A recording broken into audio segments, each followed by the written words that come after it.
All right, I'm going to show you one LOI that I've sort of changed from doing this. This was sort of in my earlier days. Um, and it's going to have all the same components as the second one we're going to actually talk about. Um, and you can see some of the headlines here. But if you look right in the middle here, you see these items 1 through 13. I've pulled them off of all my future LOIs. You can leave them on or have them off.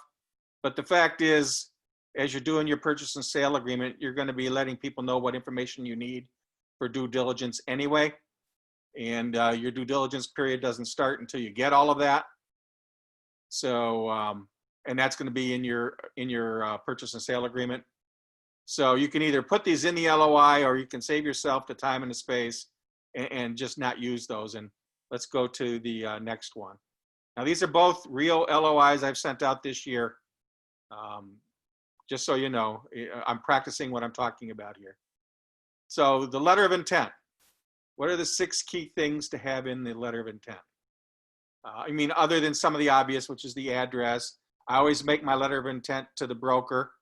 As you can see here, Jason Hyde, is part of Sperry Van Ness. I do try to put in here in this one blue section in the first paragraph that this letter will serve as a binding letter of intent between the seller and us, even though we all know that letters of intent are non-binding. And in fact, we express that then down here underneath the, right above the property name. This letter serves as our expression of interest to purchase under the following terms and conditions based on the information provided by the seller. So we try to get them to believe it is somewhat binding and that we want to be buying based on what we know of the information today. What you want, why you want that particular sentence in your LOI is if, for instance, you find something in due diligence, you need to be able to go back and use that information. Let's say they've been hiding an issue with roofs or with the underground plumbing, and you discover that there's an issue. You already have the opportunity to walk away, but you may want to use that as an opportunity to say, hey, I agreed to buy it at this price, without these problems, but these problems are here. They happened on your watch. I need some kind of compensation, either in price reduction or have you fix it or something somewhere in between so that, we can make this, continue to work for the two of us. And you want to start setting that kind of language up in your LOI. So, and there's a lot of formulaic LOIs that are out online. You got to be a little bit careful to make sure that all the different terms and words really apply to what you're looking to do. So that's the first part, teeing up your LOI in the first paragraph. Don't pay attention to that special note paragraph. I just inserted that in there as part of what the COVID experience is providing everyone. As soon as the need or the impact of the pandemic lessens, that can come out. And probably it can come out today. I just like to leave it in there just to give myself a little bit extra wiggle room, so to speak. So that's the first one. Tee it up to where the seller believes that this is a little more serious than just I want to do this. And then let him know that you're buying based on the condition as you see it today and in the information provided by the seller. But if you discover something he doesn't provide, that's going to give you license to go back and renegotiate. Number 2, you've got to define your purchase price and how you're going to be financing it. In this particular case, I try to keep it fairly simple. Although I did have 2 lease or master lease option LOIs I put out this year where this paragraph had to change quite a bit to reflect the terms for the master lease option. But in this case, with this property, it was a $5.4 million purchase price, with the earnest money deposit, my additional down payment to be paid at closing, and then the new loan on the property. They want to know, are you coming in with all cash? Are you getting a loan? In this case, they don't have to wonder. It's right there in the LOI. I'm putting up money up front. In this case, though, it's not hard. If you wanted to put down your money hard, you would do that here in this sentence and with whatever the stipulations are. Additional monies that you're going to have to bring to the table to close. Now, this is not all the additional closing costs. This is just toward the purchase price. There's additional monies you're going to have to bring to the table to pay for your inspections, your lawyers, and all that other kind of stuff. And then the amount of the loan on the property. And, so that's number two. What are the terms of the deal? What are the purchase price? How are you going to approach it? Hey, Dennis, when do you give them the 54,000? When they accept it? I put down there, actually, when I talk about it, we put it down upon a signed purchase and sale agreement within a certain number of days after the signed purchase and sale agreement. Got it. And so just a question. So when you put the LOI in, they say yes, then you start working on the PSA right away? Oh, yeah, absolutely. And you'll even see that in here potential, I think, where, then they need, you have so much time that you're trying, I usually like to say 15 days to try to get to a purchase and sale agreement. So that means we need to start working on it right away. Thank you. Especially with sellers who are time constrained to get their property sold. You're starting to see now sellers want to close by the end of the year. I had that conversation with a broker earlier today. They want to close by the end of the year. So, all right, I know time is of importance then. So, but the inspection period, they all want short inspection periods and short lending if you have to get a loan at all. And if they can get away with 15 days, they're going to try to drive you to 15 days. My recommendation is you allow yourself 30 days to do due diligence, plus an additional 30 days, because your bank is not going to get everything underwritten and go through all the things they need to go through in just 30 days. Odds are you're going to need 45 to 60 days. So you need to allow yourself that time. But as far as the due diligence, always ask for 30 business days. That gives you a little more than a month. You can always negotiate down, especially if you're in a small apartment, like Raphael was talking about, an 8-unit. He's not going to need 30 days to do due diligence on that property. But if you're looking at a 200 or 300 unit property, 30 days, it's going to be tight. There's a lot of paperwork to go through. You want to inspect every unit. And there's a lot of other things you have to go through: taxes, bank accounts, all that other due diligence and stuff that you got to go through. So physical plant inspections. So identify your inspection period and give yourself upfront some time. If you have to negotiate it back, be sure you can get everything done in the amount of time you're considering negotiating back to. And Dennis makes a good point. Make sure you use the word business days for everything. I use business days for everything. Business days for even when to do the deposit. Because if you happen to agree on a Thursday and you say 3 days, then they want the money in by Sunday. So that means you have to put it in on Friday. So if you say 3 business days, you don't have until Tuesday. So business days is very important. A lot of brokers do not catch that until too late. And on top of that, your banks, your lawyers, they don't work on weekends. Right. So everything, business days, I use it for everything. So that's a real good point that Dennis makes there. So make sure all of you, I suggest, recommend it to use it. And Dennis, when you do send the earnest money after the purchase and sale agreement is done, you don't send it right to the broker, right? Do you put it in escrow? Yeah, it goes to the law firm that's holding the escrow account. So is that your lawyer or their lawyer? It depends. That's part of what you can negotiate. What is your experience been? Usually their lawyer. Okay. And have you ever had any problems getting the money back if the deal doesn't work? Well, we haven't gotten all the way through that process, so I haven't had to deal with it yet. Okay.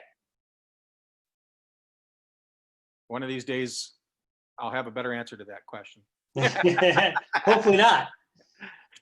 No, well, yeah, hopefully it goes through, right? And, yeah, exactly. That's what I meant. Yes. Yeah. Okay. So that was the third point. The fourth point is the financing period. Banks, they run on a different calendar than most people, I guess. Let's just say that a sense of urgency isn't necessarily in their vocabulary or in their DNA. So you need to allow yourself additional time. Always put down the initial 30 business days. Give yourself an additional 30-day extension that's free. If you need, you can also request, and I think I have it in here as well, that if I need additional extensions, then they have to be made by written request. And it may come with some kind of compensation, like an additional $5,000 added to the purchase price or something to that effect. The sellers have gone through this process before. They understand that banks are an issue, and they know it's not going to take 30 days. But after 60 days, they're going to start to get antsy and wonder if you're really working with the banks in order to, or if you're going to be able to qualify for the loan. So if you need additional extensions, give yourself the right, but it may then come at additional expense to you. And don't be surprised by that. But I'd keep that expense down as low as possible. But you want to predefine the financing period, how long it's going to take to get that loan, which means you got to hop right on it. As soon as you get the signed purchase and sale agreement, you need to get the bank working, to approve a loan for you and to start their underwriting process, which means you got to come up with money for the bank for them to start that process. So just be prepared. Okay, fifth thing, closing date. You'll see that I've got other things in there. I've already covered the earnest money deposit in paragraph 4. Up in paragraph 1, that's redundant. I can probably just take that out. But here you'll see that it's deposited with the escrow agent within 7 business days after signing the purchase agreement. And then someone asked about the purchase agreement. Both parties will strive to execute a mutually acceptable agreement within, I put 15 days, but I need to put 15 business days in here, of the execution of this letter of intent. The idea is time is of the essence, and you want to be cognizant of time and be respectful of it. The closing date. This is something you want to be picking strategically.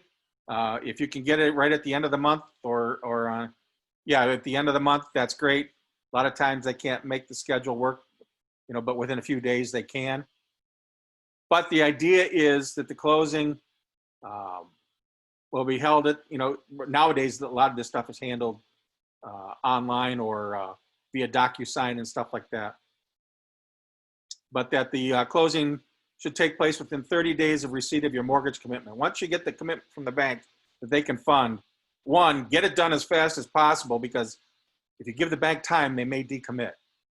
We saw that happen at the beginning of the pandemic, where people thought they had their mortgages approved. They didn't get to the closing table fast enough, and the banks backed out of the commitment within days of closing. So closing should take place. You can define that. That way everyone knows that there's a target date to get to the closing table and that everyone is working hard to get to that. There's a lot of obstacles to overcome, both for the seller and the buyer, to get to that closing date. So having a date, having it defined, then puts a bound on how long it's going to take and how hard you need to work to get there. So that's the other big thing you want to make sure you define in your LOI. And then I didn't follow this on this particular LOI. I did on the first. I took 2 swipes at this property. One, it was in March, where I held them hard to this 5-day approval period that you see here within this LOI. If you want to let your seller consider it for a little bit longer than your time period here, in my case 5 business days. Some people use 3 business days. You can do that. The first time I submitted the LOI, I held them to 5 days, and then I pulled the offer after the 5 business days. The second time I let them go 3 weeks because I was assured by the broker that the property manager, and the junior partner were all trying to convince the senior partner that this was a great deal. So I gave them a little extra time to try to work their magic. But after 15 business days, I pulled the plug. But you want to define it here. You don't want them to be taking your offer and have it out there continuously shopping. They need to know that you're serious. And the only way you can do that is by putting in and defining the amount of time or a parameter of time for them to be considering your offer, and then either saying yes or no or counter offering. In our case, we couldn't get a yes, a no, or a counter offer. All we got was crickets. He kept going on vacation to Utah and supposedly couldn't be found. I don't know what's going on in Utah, whether that's a black hole up there or not. I've never been, but he apparently couldn't be reached on the ski slopes of Utah. So But those are the big six. Just to recap, one, use the first couple paragraphs to set the stage for your letter and to start to set the terms. Two, the terms under which you're going to be purchasing this property, whether you're going to be getting a new loan. If you're going to do a loan assumption, you're going to describe how that's going to look in here as well. If you're going to do a master lease option, you're going to describe how that looks in here also. Three, you're going to set your inspection period. I recommend 30 business days. A lot of them are going to try to push you to 15 or 20. If you can get it done, fine. You know, 20 business days is what, four working weeks? So it's up to you. Set the financing period, number 4. Number 5, set that closing date and make sure it's a closing date that you want to live with. They're going to try to push you to close as fast as possible. Set a closing date that's comfortable for you, but still provides a sense of urgency. And then 6, set a period. You don't want them shopping your LOI or your offer. So set an approval period of time for your offer, after which then you've got to decide if you're going to pull it or not. My recommendation is pull it and either start again, or you know they're not that serious in buying in the first place. So you'll see other verbiage in here, you know, that it's not a complete and definitive purchase and sale agreement. It's just an LOI, and that everyone, you know, promises to negotiate in good faith. And then go from there, and then, you know, sign off on it, and let's start the real dance. Any questions? I have a question about when you're gonna pull the LOI. How do you, I guess, go about doing that? Is that something you're emailing the broker and letting them know, like, hey, you know, it's been 5 days, I'm rescinding this offer? I've done it a couple of different ways. I've done it with an email, but I always do it with an email to put it in writing, but then I also follow up with a phone call. And then sometimes I'll do the phone call first and then follow up with an email. I mean, it's not the agent, the broker, who's usually the issue. Sometimes it is, right, but it's usually not the brokers that's causing the problem. It's usually the seller. So at that point, you know, you want to be apologetic to the broker. You know, they've been working hard on this, right, and they just want to sell it. Like with my broker, in this particular case on this property, they were willing to give up $100,000 of their commission to make this deal work. You know, so I was very appreciative of that. You know, I was apologetic in my email, but I pulled it. They understood. And then I sent a letter of accommodation back to him and to everyone else involved in trying to make this happen a day later, so that they knew that I appreciated their efforts, and that we know that in this case, the issue was with the majority partner, you know, who was the seller. So I guess to start, do you almost ask for a little bit of feedback on the LOI? Like, you absolutely. know, I even ask for that before I submit it. Okay. I'll ask, and I have been asking the broker, you know, what does this seller and what do you guys want to see in the LOI? You know, sometimes, you know, they'll just say all the normal stuff. Okay, fine. Then I know I'm just going to submit a normal one. But like with the conversation I had today, time is of the essence. So I may look at, can I cut down on the due diligence time? I can't cut down on the bank time, but can I cut down on the due diligence time? And, you know, can I promise some kind of a closing date that's by the end of the year? Or they may say that, you know, price is the issue, but terms are not. It depends, right? And how open your broker is going to be. Like I was looking at a couple properties in, I think it was in Alabama. And it was hard to make it work through any kind of financing, and the broker knew that. But you know, we had to have several conversations before he would admit that. But so then I said, well, what about we look at something a little more creative? And we talked about that, and then he said, well, if you put that in an LOI, I'll put that in front of the seller. So a lot of times, if you can work with your broker to help craft the LOI, then you'll know it'll at least get past the broker and it'll get in front of the seller, with the broker hopefully advocating for you along the way. If you can get the broker advocating for you, that's half the battle. A lot of times people who make the highest bid don't even get the property because the broker's advocating for someone else that they know can close or someone that they know better.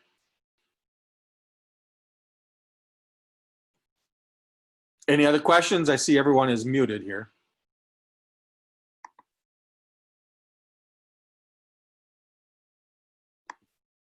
LOI is fairly straightforward. I'll bring up a question, Dennis. Sure. I've been talking to brokers prior to sending the LOI, right? Because sometimes they're asking a price that I'm not even anywhere close to. Yep. And so I talk to them and say, I'm at this price. Is it worth me sending an LOI? And they say, not really. Yep. Should I listen to that or should I send it in? Do they have a fiduciary? Do you know if they have a fiduciary duty to sell to give it to their seller? If they do, you'll never know if they're executing it. And the answer to that is no. Their duty is to get the highest and best price and terms for their client. Got it. I asked that same question, Brian, and it's a good question. Or it was Brian, right? Yes, sir. That's a good question to ask. Generally the rule of thumb is if you're within 10% of the asking price, then you probably should go ahead and submit. But I always like to ask and talk to the broker about it before I submit, saying, I'm really sort of kind of here. And at that point, they're going to tell you yes or no. And they're going to tell you, well, we've gotten a bunch of bids, that are much higher than that. If you can be in this range, then you can be competitive. I always try to put it down with, I want to be competitive. I don't want to be embarrassing to us, to you, and I don't want to embarrass you and, to your client. So. Yeah, that's how I was positioning it as well. You also establish that trust relationship with the broker, which is good. Yeah, absolutely. Absolutely.